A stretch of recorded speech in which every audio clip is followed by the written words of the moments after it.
This episode of Tales from the Lot is sponsored by ShakedownT-shirts.com with unique lot-style T-shirts, license plate frames, coffee mugs, and all sorts of things for Grateful Dead, Fish, Zappa, Panic, and more. ShakedownT-shirts.com, where all U.S. orders over $35 ship free. And just for Tales from the Lot listeners, use the code LOT20 for 20% off of any order. That's LOT20. Tales from the Lot, episode 16. My guest is Steve White. He's here to talk Lake Placid 101783, the Spud Hut, and a ring of dancing people. Here we go. Hi, this is Will, and this is Tales from the Lot. My guest today is Steve White from Edmonds, Washington. Welcome, Steve. Thanks, Will. Happy to be here.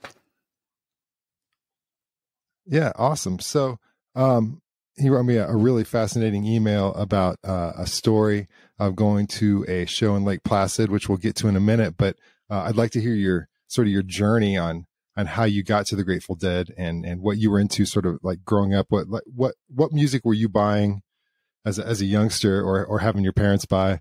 What was really the music you're coming from? I love that you start off with that question, because I think the seminal influences on all of us are so interesting, right? And my parents were not into rock and roll. I didn't think, I couldn't say that as a generalization, but they owned 3 records that really impacted me. And those were Iron Butterfly and Agata Vita,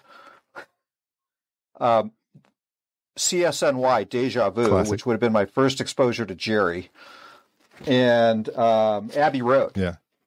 You know, and I don't know why they picked those albums that they owned, but, you know, as a kid with my headphones on, I listened to those over and over and over again. So I got this weird psychedelia from Iron Butterfly. I got, you know, CSNY doing their thing with Jerry laying down pedal steel licks. And you know, it's like, I don't, and I always looked at his picture like, that fuzzy guy looks really cool, you know? And then, you know, Abbey Road is a classic, right? And I can tell you where the skip is on the second side of that record in my parents' house, right? It would always skip in the same place. So those records my parents, for whatever reason, owned really stuck with me.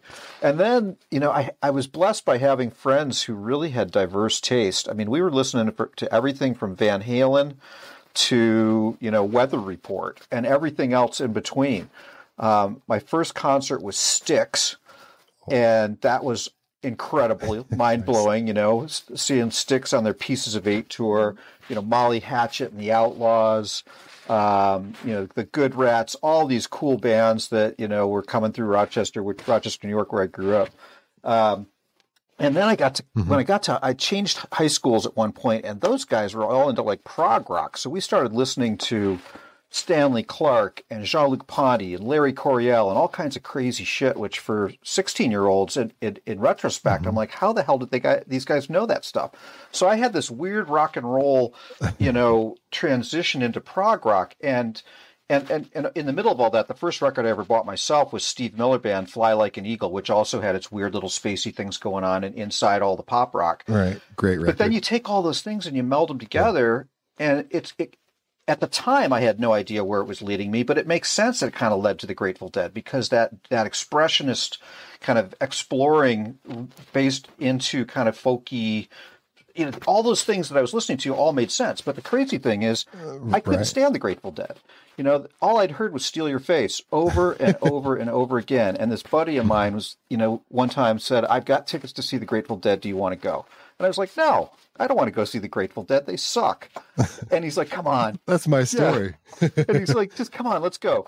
So that's my story. The 16-year-old kid, me, goes off to the Rochester War Memorial on September 2nd, 1980, and got my mind blown. We were in the 4th row. I was right in front of Brent back when he had long hair, and Jerry was on the other side of the stage at that time. And none of that really matters, but what matters to me was, like, I had no idea what I was getting myself into, and they grabbed me.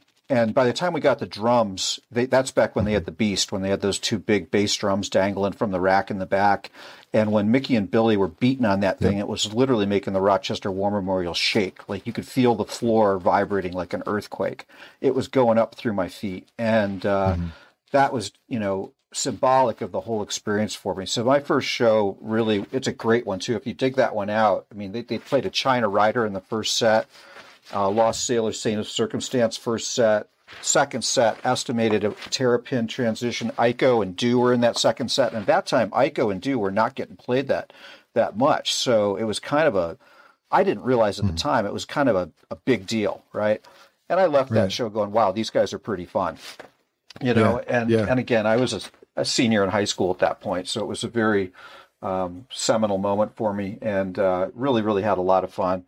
And then I was on the bus. I couldn't get off the bus at that point. The same thing, I had a friend who was into it, and I wasn't as much, but he's just like, I'll buy your ticket, just go. Trust me, you will like this. And little did we know at the time that it's much more than just going to a concert. It's a community. It turns into a lot more. Yeah, it really is. It's crazy. And beyond the music, that's what I felt on the floor of that show too. We're in the fourth row, but I was not getting crushed up against the boards. Nobody was being mean and nasty or pushing me out of the way. It was a completely different experience, and that was impressive as well, right? Yeah.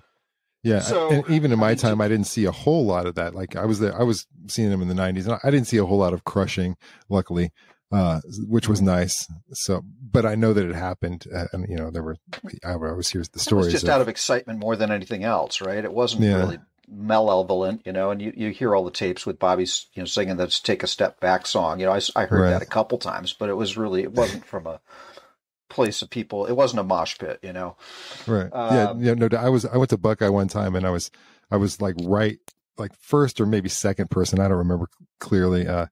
And for them to open up the fence, and I don't know if you've ever been there, but it's a long trek from where the fence opens up and the gate opens up and lets people in to where the stage is. And luckily I can run because I saw a stampede behind me, and I was this much ahead of everybody. There you go. That's cool. A good time.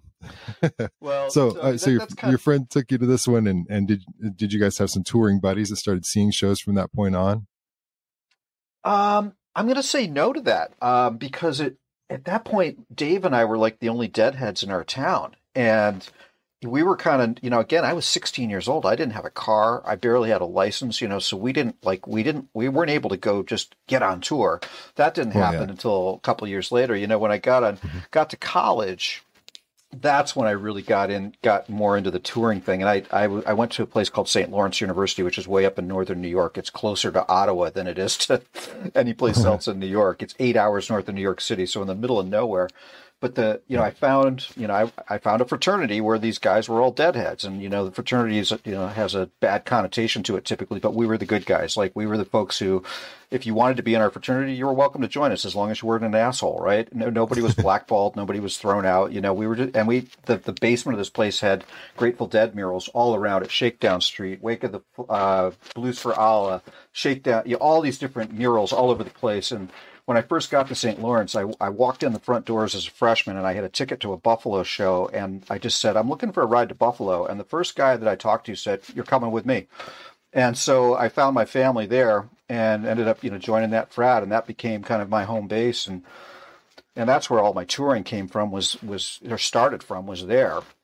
And that's where the story comes from too. Oh, it was great. That's really the thing convenient. is, we were, I guess, 3 hours from Syracuse, 3 hours from Albany. And, I was one of the kids at this private school that I didn't have a car. I didn't have a lot of money, but a lot of the guys around me did. And so you could hitch a ride with guys and, all that sort of thing. And it became a pretty easy thing. And I mean, just as a side story too, we were pretty close to Burlington as well, which of course is where Fish came out of. And if you want to dig this one out, 1987, Fish played the living room of our fraternity because they were, basically a bar band at that time. And that's awesome. That was after I'd left. But that's the nature of our world was that we were kind of in that kind of jam band universe up there that was developing out of Burlington and every place else. And we were kind of a little hot spot that was pretty fun. So just as a note, this is Dick's Eve that we're actually recording this. I have some friends coming in, and we have I live like 10 minutes from Dick's. So the next 4 nights, I'm going to be living it up out at Fish Dick's. Lucky you. Yeah, I got to see them here in Seattle when they were up here starting off their spring tour. That was awesome. Really fun too. So you'll be in for a good time, I'm sure. So 1983, out of the blue, the Dead announced they're going to play Lake Placid, which, you know, they'd played a lot of upstate New York shows in weird spots, Binghamton, Glens Falls, you know, all over the place, little strange spots, Cornell, of course. But Lake Placid, to my knowledge, is the farthest north they'd ever come at that point. And that was about a 2-hour drive from where we were going to school. So a bunch of guys went down there, and this is pre-internet, obviously, by a long way. So you had to go wait in line. And some guys went down there and waited in line at the box office. And we ended up with fistfuls of great tickets. I ended up in the 21st row for this show. And it was just, there was just a lot of energy and excitement around it because they'd never come so far north and they'd never come so close to our school. You know, nobody played up there. You know, why would you? Lake Placid is probably 7 hours north of New York City. It's way off the beaten track, which is probably why they chose it. So, you know, we were just buzzing with excitement for this show. And this is where things are a little fuzzy for me in the beginning of the story, but it solidifies. You know, so like the night before the show, or the day before the show, I'm hanging out in the basement of our fraternity drinking beer with a bunch of guys. And there's this fellow hanging out there who wasn't part of our friend group, or maybe he was, but he's talking about how he's heading for Lake Placid that day. And I said, wow, you know, could I hitch a ride with you? And he's like, sure. And so I didn't know who this guy was. He was a friend of a friend, but I just wanted to get a head start on everybody else. I didn't have a car. I didn't have a ride. So I'm just going to grab the first thing that comes along. So I end up in this pickup truck with this relative stranger who I figure out about 15 minutes into the ride, you know, the back window of his pickup truck is broken out, and he's broken out the back window of his pickup truck so that he can grab beers out of the bed of the truck while he's driving. He did it. Yeah, he'd done that. He'd made that a convenience for himself. And so I had a couple of beers with him, but I'm now riding, you know, and he was a pretty good drunk driver, I'll say, which is, you know, not something you necessarily want to say, but, you know, we're cruising along and he said, so where are you headed? Well, I at this point, I'm on the bus, right? There's nothing I can do. Right. And I think this must have come up previously, or I probably wouldn't have taken the ride. But along the way, he goes, "So where are you staying?" And I said, "I don't really know. I just want to get to Lake Placid, and I'll figure it out when I get there." And he's like, "Really?" And I said, "Yeah." And he goes, "So you don't know anybody in Lake Placid?" And I said, "No." And he said, "Well, there's this house on the outskirts of town. It's called the Spud Hut. It's this farmhouse in the middle of a potato field. And it's a bunch of hippies there. They'll probably let you stay there." And I was like, "Okay." So he takes me to the Spud Hut. You know, we get there and I see a bunch of guys out front playing hacky sack, and he says, "All right, awesome. We'll see you later." So I get out of this truck, walk up to the Spud Hut and say, "Hey guys, my name's Steve, and you know, I'm going to the show tomorrow. Is there any chance I could crash on your floor tonight?" And they're like, "Yeah, of course, no problem." So I just start playing hacky sack, drop my backpack down, and you know, and now I've found a place to stay for the night. I don't know, a half hour later, they said, "Hey, we're going to go into town, and if we go to the Hilton, they've got a free buffet there. You know, if you buy a beer, you can eat all the food you want." And I was like, that sounds perfect. So so back in the old days, that's how happy hours were. Like they would put out, you know, steamer trays. The 80s, steamer trays of wings and all kinds. It did exist, and we knew about it. We were going to take full advantage. So I hop in a car with a bunch of other strangers, and we head into Lake Placid, go to the Hilton. I buy a beer and stuff my face with as much buffet food as I possibly can while they're doing the same thing. Wow. You know, we're being well behaved about it, but you know, we're taking advantage of the system for sure. And you know, I've spent my money that is allocated for that night on a beer, and I turn around to leave the bar. And with these guys, because I'm catching a ride home with them, and as we're leaving, you know, we're exiting the bar, and I walk right into Bob Weir. Bob Weir is entering the bar, and on his left is Bill Kreutzmann, and on his right is Brent Midland. The three of them and I have now are blocking each other from entering or leaving the bar. And I knew that it was Bobby's birthday that day, the 16th. And I said, "Hey, Bobby, happy birthday!" And he goes, "Yeah, thanks, man."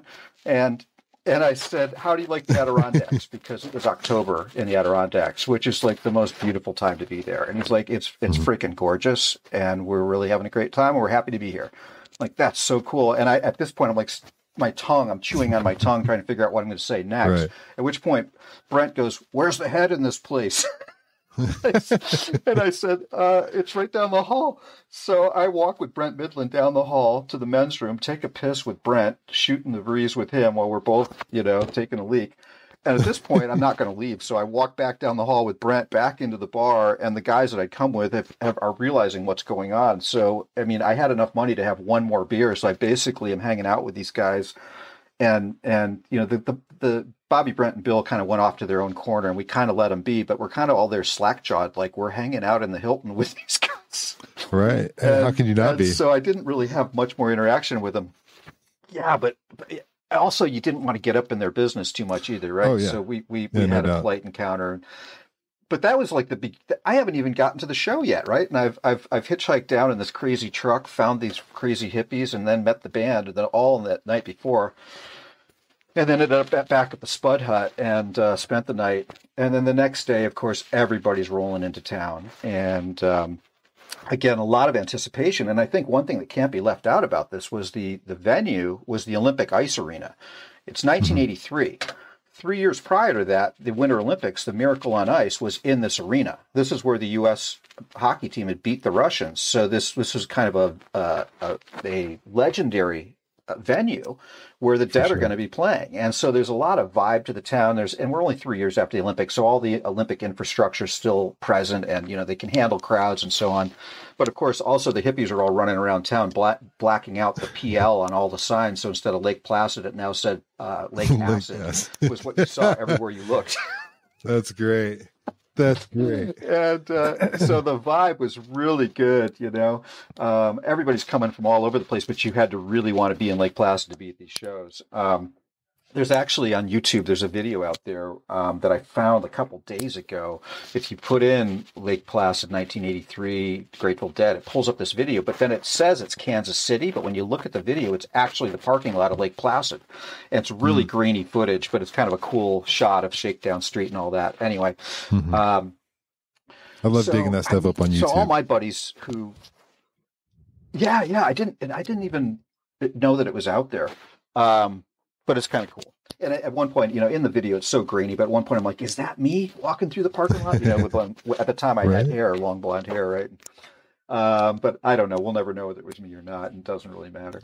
But that afternoon, everybody starts arriving, including all my buddies from school who had not come down the night before. So I find my posse. We are all hanging out, and of course start getting down to business, right? And getting ourselves all primed up for the show. And I knew my timing pretty well. I ate a big handful of mushrooms, knowing that it was going to be just the right amount for just the right time.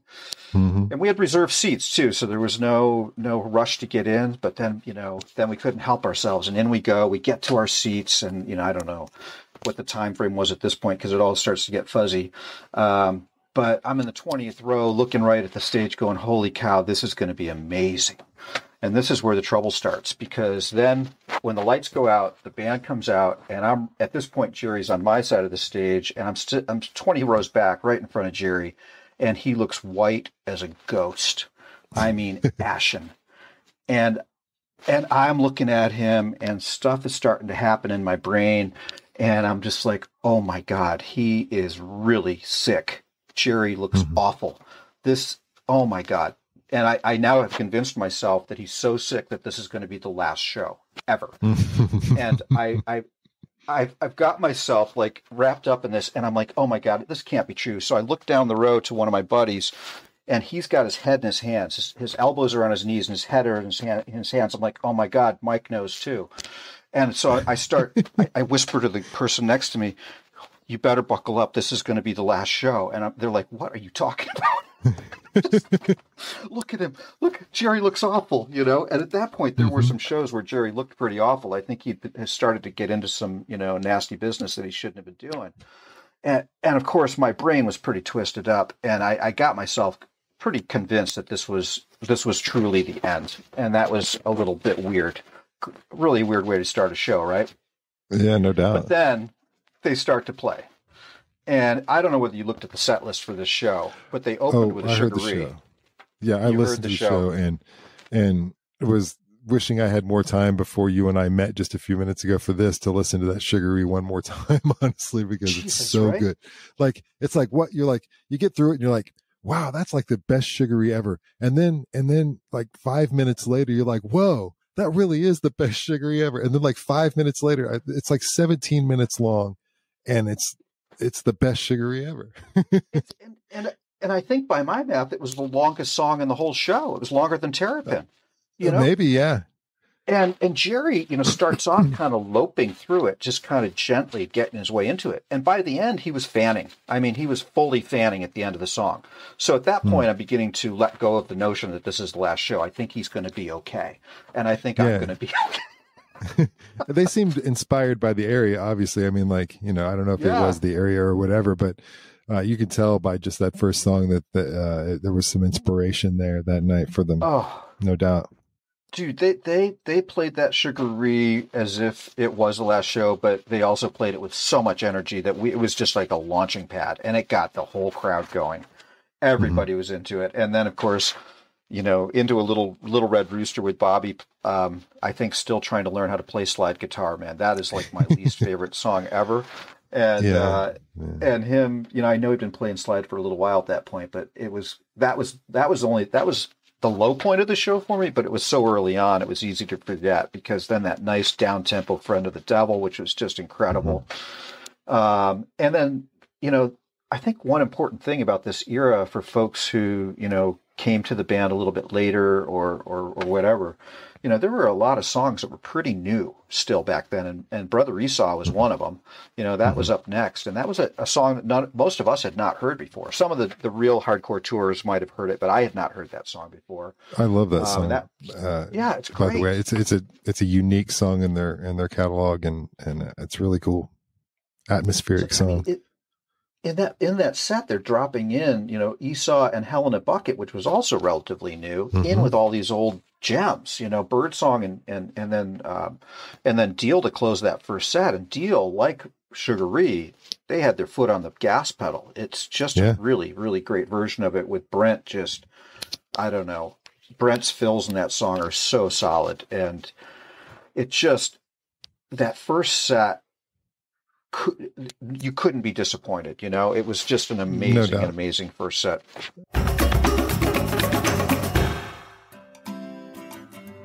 Hey there, music lovers. Are you tired of that post-concert grime that just won't fade away? Welcome to a brand new way of cleansing after those legendary concerts and festivals. Introducing Wook Away! Let Wook Away be your ticket to a refreshing new you. Picture this. You've been drinking all day and rocking all night, embracing the free spirit within. Now it's time to wash away that unforgettable experience without losing the memories. That's where Wook Away comes in. Our legendary gel-to-foam formula transforms your shower into a magical cleaning ritual. The science is real, and the results are pure magic. Crafted with natural botanicals and loads of love, Wook Away is tough on glitter and parking lot dust, yet oh so gentle on your skin. Let the good vibes linger and the grime disappear. You can even share the love with your festival crew. Wook Away is more than just a cleanser. It's a reminder that the music lives on in your heart, not on your skin. Embrace the memories, relive the magic. It's all possible with Wook Away. Because when the music fades, the moments stay forever. People won't look away when you use Wook Away. Side effects include headache, skin rash, nausea, blindness, hair loss, and time phasing. Wook Away is not a replacement for soap or water. May cause death. Everybody's standing on top of the chairs, at that point. There was not, it was just a lively room, and really, really high energy and just fantastic. Yeah. I feel like, it would be hard to top that Sugaree, and they didn't really try to. They just kept the energy up there, and knowing that, that was kick ass. It's going to be hard to top it. Let's just do the best we can. And they did. It was like the whole set was so good, all the way through. And I think I've already said it, and you acknowledged it as well. I think that they were excited to be there. There were rumors too that there were parties going on in Phil's room the night before, like people were partying with Phil. I was with Bobby, Brent, and Bill, not really partying with them, but there they were. I don't know what everybody else was up to, but the band was definitely like relaxed and in the groove by the time they got to the stage that night, and just was really great. So, set break, we're all just we're sweating and smiling and just like, holy cow, what's in store next, right? And again, back to what I said earlier, Touch of Grey was relatively new at that point. I think it was about a year old or so. And so Touch of Grey opener for the second set. And I think, again, for folks, everybody likes to talk about the touch heads and how everything went off the rails when Touch of Grey became popular. I think it's important to remember that song had been in rotation for probably 5 years before that album came out, right? And it's kind of fun to look back on it from that perspective, that it was a pretty young song in the early 80s and that they really developed it before it became a hit. All those songs on that album were pretty developed, the West LA, and just, it feels like they were ready to be recorded when they did. And I think that's a particularly good album in their catalog when it comes to studio albums, probably because of that. Because they rehearsed on the road, right? Which, is kind of, stating the obvious, but I think it shows itself in the development of those songs. Yeah. And I just, that second set, Touch of Grey was a great opener. And then I think Samson and Delilah, obviously always a very lively song, but this one I think was pretty, Jerry and Brent were kind of feeding off each other in that song in a really powerful way. That it's not one of my favorites, but that version of it is really freaking good. And just brought the energy right straight up. Yeah. And then, go ahead. No, yeah, I'm just agreeing with you. And as a drummer, personally, I love that song. Yeah, well, no, you get to pound the skins with Reckless Abandon, right? It's fun one to super play. fun, I'm sure, as a drummer. But then, as Jerry would like to do, he's like, okay, now we're going to tap the brakes. And then To Lay Me Down, holy cow. And this was another crazy moment for me because I'm tripping balls at this point. And I'm just really, To Lay Me Down is just, I just think such an elegant, beautiful song. And I'm standing on my chair and there's this woman standing next to me who's a friend of mine, and we looked at each other and looked at the stage and looked at each other again, and the next thing I know, we're making out, right? So I'm now essentially making out with this beautiful woman standing next to me on a chair, and I'm just like, oh my god, what else could happen, right? I've hitchhiked down here, met the band, great first set. Now I'm making out with this beautiful woman who I ended up having a somewhat long-term relationship with, and it was just just such a beautiful, wonderful way to settle into that song. And Women Are Smarter up next, and again, not one of my favorites, but a spirited version of it. And it's kind of funny because this whole show was a mix of like mind-blowingly great versions of songs and then other selections that I was like, oh, really, this one? And oh my God, they're playing it pretty well, Yeah. Into Terrapin, and it was an epic Terrapin, but no doubt. Again, it didn't reach it, the opener Sugaree was the most probably lengthy epic song of the whole show, but then to throw a Terrapin into the second set. And that's just such a lyrical journey that I just loved having Jerry take us on that journey every single time. And I really felt transported that night. I felt like I was in the story with him, that I was sitting around that fire, hearing the story told. And it was really, really special for me. I think that's the draw of Jerry in particular. He may not have the best singing voice, but he can tell you a story and make you feel it and hear it really well. Which is what great filmmakers do, what great songwriters do, but telling a story is not everybody has it. But boy, did he have it. Yeah. Well, and that, and then drums was drums. And I've actually always enjoyed drums, and I know a lot of people go get a beer, but I that was a really special drums too. It didn't shake the place like the War Memorial did for me in 1980, but they were going after it. They were hitting pretty hard that night and having fun, and everybody I just got even more amped up, which really brings me to kind of what was the major highlight of the show for me. And I don't think it's reflected in the recording, but the wheel. Mm-hmm. The way that they eased their way into the wheel. And that's the way to do it. I just heard Michaela Davis play this about a month ago in upstate New York. I was there and listened to her play a version of the wheel that was just incredible with her on the harp. And I think it's a song that really can unfold. And the way they unfolded it that night was really, really well done. But what happened, and if you read any of the reviews of the show of people that were there, there's something that everybody saw. And we were down on the floor, what would have been the rink, and then the bowl went up, and then there was a ring, like a walkway about halfway up the bleachers that was this fluorescent lit walkway. And then I think there were some more stands above that. During the wheel, all the heads that were up in that walkway started holding hands and dancing in a circle around that walkway.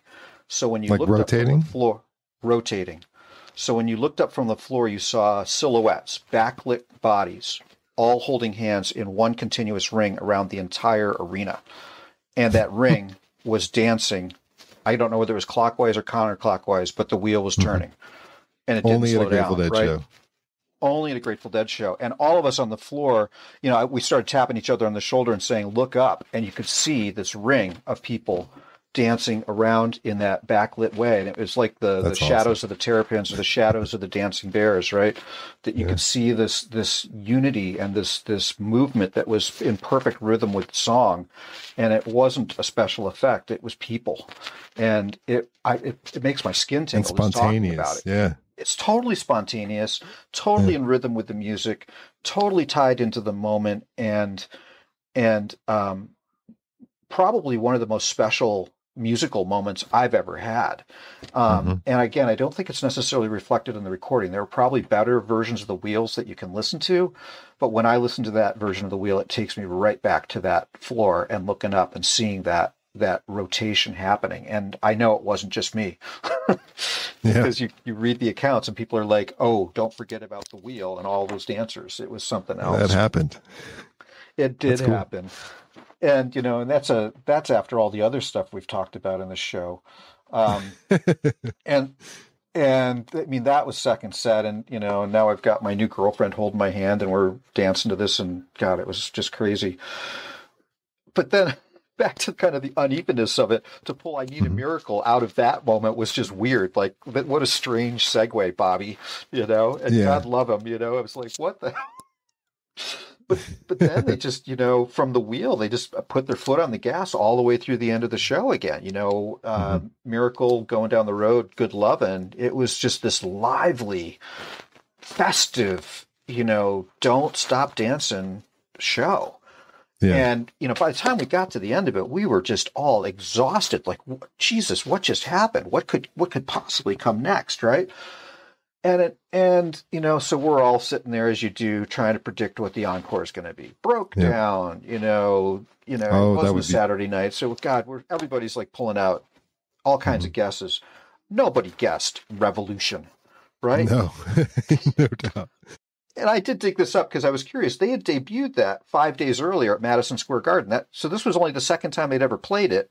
And the real big deal for us in the Dead world at that time was Phil started singing backup on it. The shooby-doo-wahs that you hear on there, Phil was actually singing, which is momentous because he hadn't sung in years. And so that was like whoa, holy cow, Phil has a mic and he's stepping up to it.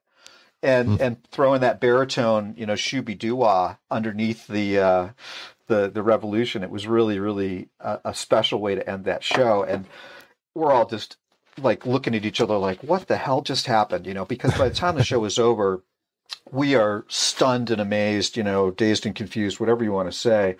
It had just been a remarkable journey through the whole show, and one of those shows where you just sat down in your chair and wanted to hang out until they kicked you out because you just didn't want to leave. Nobody did. As I was listening to it, I realized it's like every one of my favorite Jerry songs, like Sugary, Friend of the Devil, Birdsong, Deal, To Lay Me Down, Terrapin Station, The Wheel. Like, really, those are like all my favorite Jerry songs, all crammed into one show, And for me, I was so happy to be wrong that Jerry did live through that show. Oh yeah, I was so convinced, which is so embarrassing, but it was real. In the moment, I was like, oh my God, he's in such rough shape where this is it. But anyway, I was happy I was wrong. And then, of course, it was the journey home, and this is kind of the cap on this whole road trip for me was I piled into a car with a bunch of my friends, my real friends, people that I had known for a long time, as opposed to the guys I met with the broken out windows and all that stuff.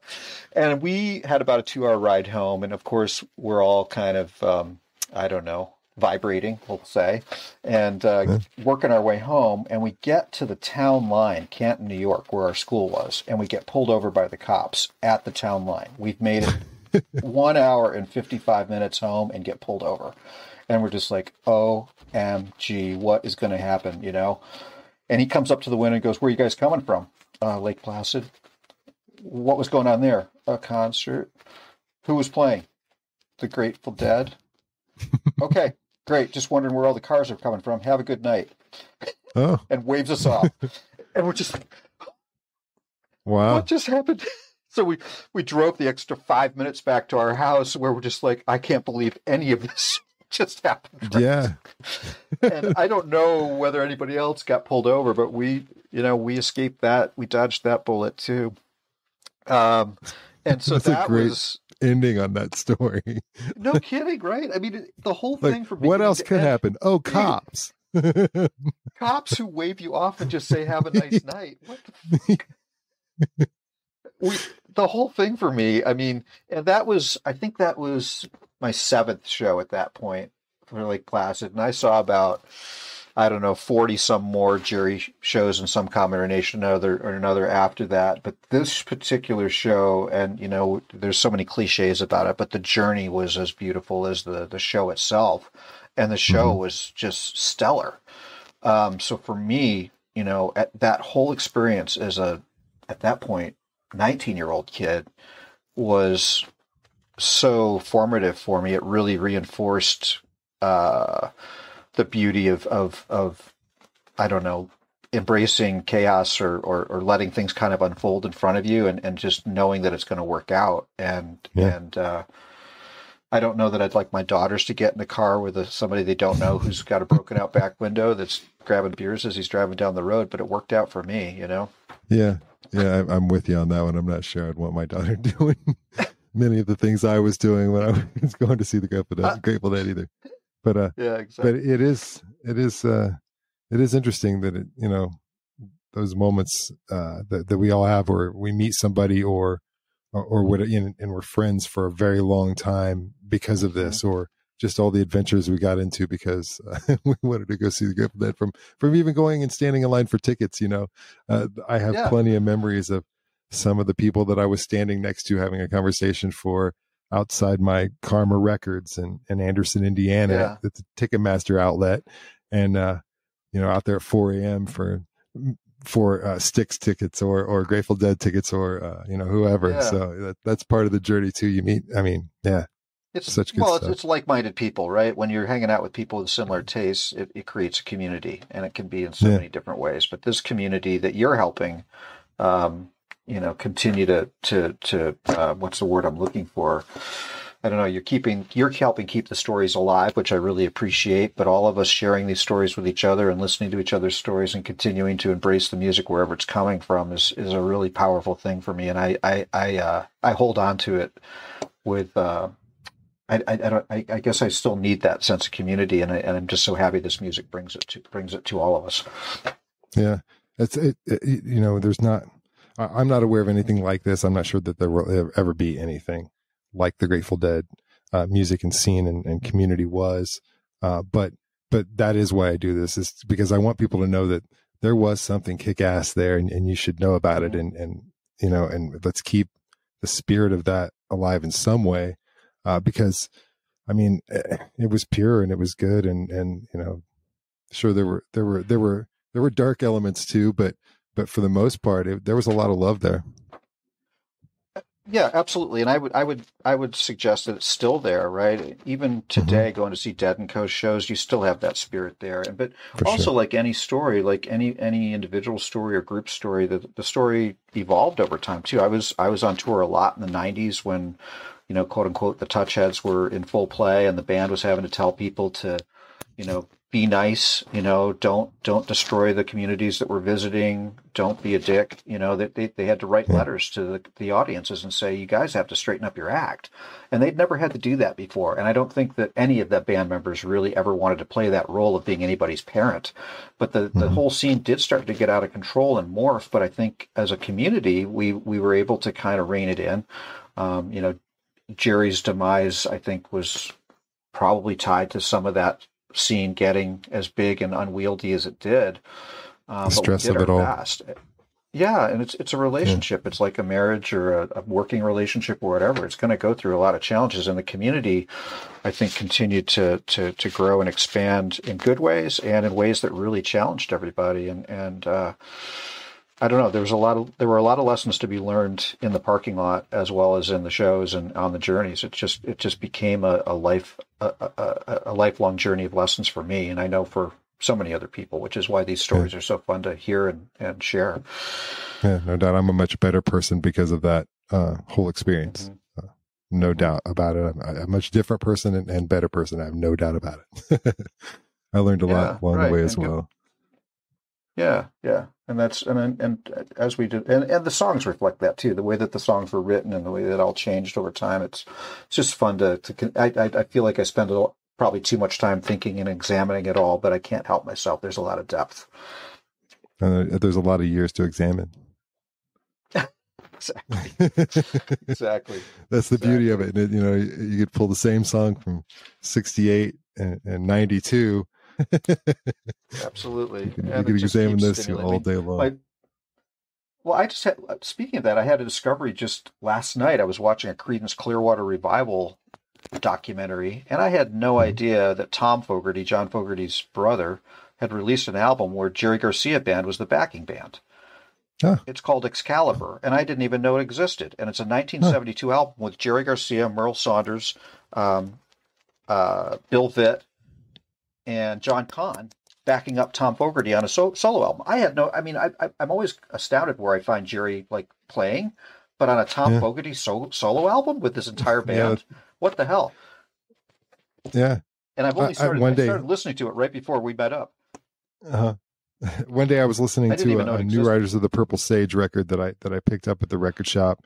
I was just like, I'm gonna need some new music, and brought it home and put it on. And so I'm a huge fan of Sly and the Family Stone, also, and as well as the Grateful Dead. So I'm listening and I'm like, man, that sounds like Sly kind of stuff. And right as I go pick it up, I hear this guitar playing. And I'm like, that sounds like Jerry. And I look on the back, and Jerry and Sly both are on this New Riders of the Purple Sage song, and I'm just like, mind blown. What is going on? And it was so good. Yeah, and they pop up everywhere. And you were mentioning Deja Vu, which for my money and vinyl records, I think Crosby, Stills and Nash records specifically sound really fine on vinyl. I don't know what it is, but what is the one where they're like sitting on the front porch? Forgive me, I can't think of the name of the album. That's the first CSN album. Right. Or like the first or second, maybe the first one had wooden ships on, but that one in particular, I put it on and I'm just like, wow, this is like magic coming out of my speakers. Those records sound really good.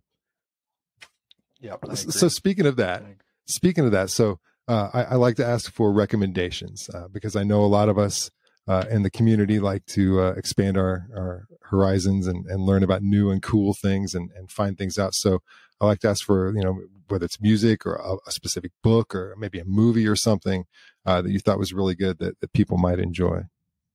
Well, I've already name-checked her once, but I think Michaela Davis has got me very excited, and I'm guessing you know who she is, the woman who plays the harp. And I went to see a show she played in upstate New York, and she was selling her LPs at the show, and one of them was just called the Relics Sessions, and it's a double LP that I think she's only selling at the shows or maybe through her website, and it's really, really good. And she just released a new album I don't know the name of, but a lot of these songs are being played on this. It's a live recording down at the Relic Studios, and it's really good. And then side 4, all of side 4 is her playing Birdsong. And it's a really great record. It's called The Relic Sessions by Michaela Davis. Mm-hmm. And it may be hard to find, but if you can find it, I would do it. So that's always good. For that. Yeah, it's really darn good. And then I don't know. I'm and on top of being a deadhead, I'm a Wilco head, so I'm just always pointing people towards Wilco too, because there's a lot to unearth in that band, and it's Gotcha. equally deep well. And I love the Okay. book question too, because you don't really get that tied in very often. But there's a book I just read recently. Now I got to make sure I say it right here. It's called American Nations, and it's by a guy named Colin Woodard. And American Nations, it talks about how the United States is kind of tribal, and how different areas of the country really are tied to the people that settled them originally, and how the traditions of those people really reflect in modern culture. And state lines, it's kind of like the tribal lines that were drawn in Central Asia, right? When they drew lines for countries that split up tribes, it didn't really work. And it's just, this kind of reflects that in the United States. It's a fascinating history of the United States and how different areas of the country still have the roots of who founded them. It's a super cool book, and it makes you look at the United States a little bit differently. I've never really thought about how far that tribalness goes back, but that certainly makes sense that there were, since this area was created in this rough shape for these people who believe this particular thing. Makes 100% sense. But yeah, and it's amazing how much it can persist in and what they call the global world, the global economy, or global information society, whatever we are. That may be becoming less and less, but it's still definitely prevalent. Well, and when you stop thinking about, boundaries on a map having meaning, and really the boundaries being how we think and how we behave, it makes a lot more sense, and it really is more accurate to how humans behave. So, I would never really say that a history book is a page turner, but this book was a page turner for me. I couldn't put it down. Yeah, and it really. I might pick that one up actually and dig into that. That's something I've been fascinated with for a long time. He's a really good writer too. So, and movies are tough for me because I'm all over the map with those. So I'm not sure I'm going to comment on movies, but yeah, I don't know. There's always something that's grabbing me, and I really have been enjoying Outlander, the television series, which is my fantasy getaway with my wife, like watching these time travelers, and it's really fun. So. Well, and I guess this one's not new, but the other one I'd recommend is that Metallica movie, Some Kind of Monster. That is quite a film, too. Just no doubt. Amazing examination of a band falling apart and putting themselves back together. It's just really fascinating. And the fact that they let that be seen, is interesting as well. As a bunch of tough guys, right? That they actually said, here's our souls. Take a look. Yeah, that's an interesting band.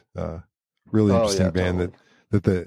And they've got a lot of dedicated fans. I mean, Grateful Dead has some dedicated fans. Metallica's got some dedicated fans too. There's no doubt. Deservedly so. Those guys have been around since 1981, and they still throw down. I mean, I'm a dedicated Deadhead, but I listen to a lot of different music, and Metallica does entertain me. I think that they're great performers. I have no doubt that if Cliff were still around, they would still be the four of them. Yeah, I would agree with that. Yeah, it's super cool. Yeah. All right. Well, Steve, thank you. I appreciate you being on and telling your fascinating stories. The Lake Placid one in particular is great. Meeting Bobby, it's got to be and Brent and Billy. And taking a piss with awesome. Brent. I mean, how many people can say that? Yeah, no doubt. That's awesome. All right. It stuck with me because I felt connected to Brent for the rest of the tour, so it was fun. Anyway. How could you not? Did you shake his hand afterward? No, we didn't go there. All right, Steve. Thank you so much, and thanks for listening to Tales from the Lot. Yep, thank you.